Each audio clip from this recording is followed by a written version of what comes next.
जब एक जाबाज सिपाही का शव उसके पैतृक गांव पहुंचा तो गलियां भी रो पड़ी।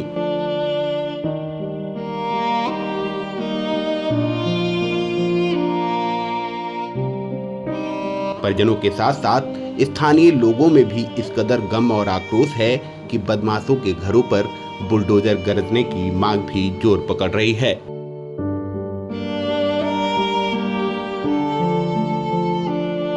यूपी सरकार के मंत्री ने शहीद के गांव पहुंचकर इस बात का आश्वासन दिया है। परिवार के लिए किसी भी व्यक्ति को एक नौकरी,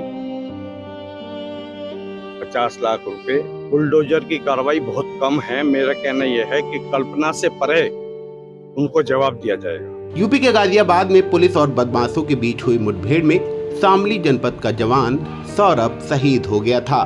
पीएम होने के बाद शामली में उसके पैतृक गांव में सौरभ देसवाल का राजकीय सम्मान के साथ अंतिम संस्कार किया गया, जिसमें उत्तर प्रदेश सरकार के मंत्री दिनेश खटीक, पूर्व कैबिनेट मंत्री सुरेश राणा, एमएलसी वीरेंद्र सिंह समेत तमाम नेता उपस्थित रहे। वहीं शहीद के पिता ने आरोपी बदमाशों के घर पर बुलडोजर चलने और उनका एनकाउंटर किए जाने की मांग योगी सरकार से की है। मंत्री दिनेश खटीक ने सरकार की ओर से शहीद के परिवार को 50 लाख रुपए की आर्थिक मदद व सरकारी नौकरी दिए जाने की घोषणा भी की है। दरअसल यूपी के गाजियाबाद में बदमाशों और पुलिस के बीच हुई मुठभेड़ में पुलिस का एक जवान शहीद हो गया था।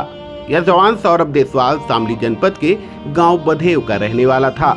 गाजियाबाद में पोस्टमार्टम के बाद मृतक का शव पैतृक गांव बधेव में पहुंचा, जहां पर राजकीय सम्मान के साथ शहीद का अंतिम संस्कार किया गया। शहीद की अंतिम यात्रा में हजारों की संख्या में नागरिकों ने पहुंचकर श्रद्धांजलि दी।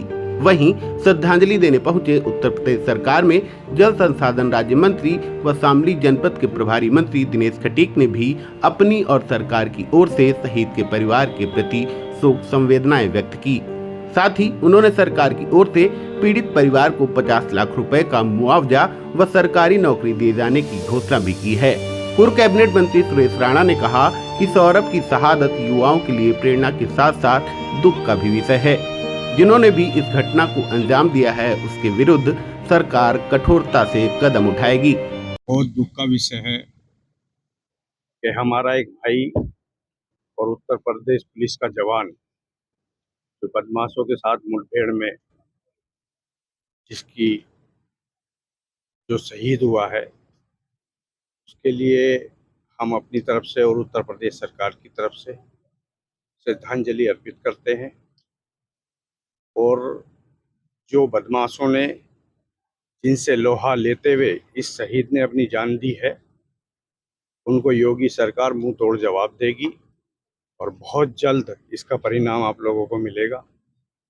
और पूर्ण रूप से श्री योगी आदित्यनाथ जी की सरकार पीड़ित परिवार के साथ है। पीड़ित परिवार को जो भी सरकार से मिलने वाली सुविधाएं हैं, परिवार के लिए किसी भी व्यक्ति को एक नौकरी, 50 लाख रुपए या जो भी और सुविधाएं होंगी सरकार से ज़्यादा माननीय मुख्यमंत्री जी द्वारा दी जाएगी। उसका एक एनकाउंटर की बात या कोई भी विषय इतना गंभीर होगा कि कभी उन्होंने कल्पना भी नहीं की होगी ऐसी। बुलडोजर की कार्रवाई बहुत कम है। मेरा कहना यह है कि कल्पना से परे उनको जवाब दिया जाएगा। बहादुरी के साथ बदमाशों से मुठभेड़ करते हुए वीर गति को प्राप्त हुए हैं। हजारों की संख्या में उनकी अंतिम यात्रा में लोग शामिल होकर के विनम्र श्रद्धांजलि दे रहे हैं। मैं अपनी ओर से भी उनके श्री चरणों में प्रणाम करता हूँ। और उनकी जो शहादत है ये बहुत सारे नौजवानों के लिए प्रेरणा भी है।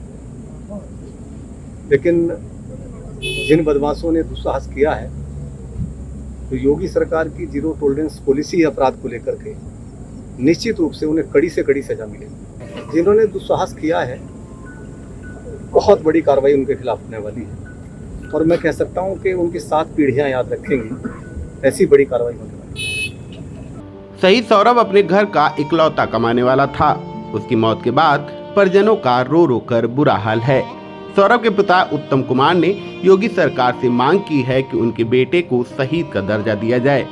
और जिन बदमाशों ने इस घटना को अंजाम दिया है उनके घरों पर बुलडोजर चलाने के साथ साथ उनको ऐसी सजा दी जाए कि आने वाली 7 पीढ़ियां भी याद रखें। बच्चों को शहीद का दर्जा मिलना चाहिए जी, और बच्चा हमारी आर्थिक मदद करता था, वो मदद होनी चाहिए। तो सौरभ और कितने भाई बहन थे? 2 जी, कब ये पुलिस में भर्ती हुआ था? 2016 में जी। तो आप सरकार से आप क्या चाहते हो? जैसे उसने बदमाशों के साथ लोहा लिया है, गोली से उसकी मौत हो गई है बदमाशों द्वारा। सरकार उनके घर पर बुलडोजर चला और चुन चुन कर उनकी मौत कर रही है। जैसे योगी सरकार का बदमाशों पर। हाँ जी, योगी सरकार इस काम को करके दिखाओगी जी, करेंगे। हम भी मांग कर रहे हैं उनसे, सब जनता मांग कर रही है। तो आप यही चाहते हो कि बदमाशों का सफाया हो? सफाया हो जाएगी।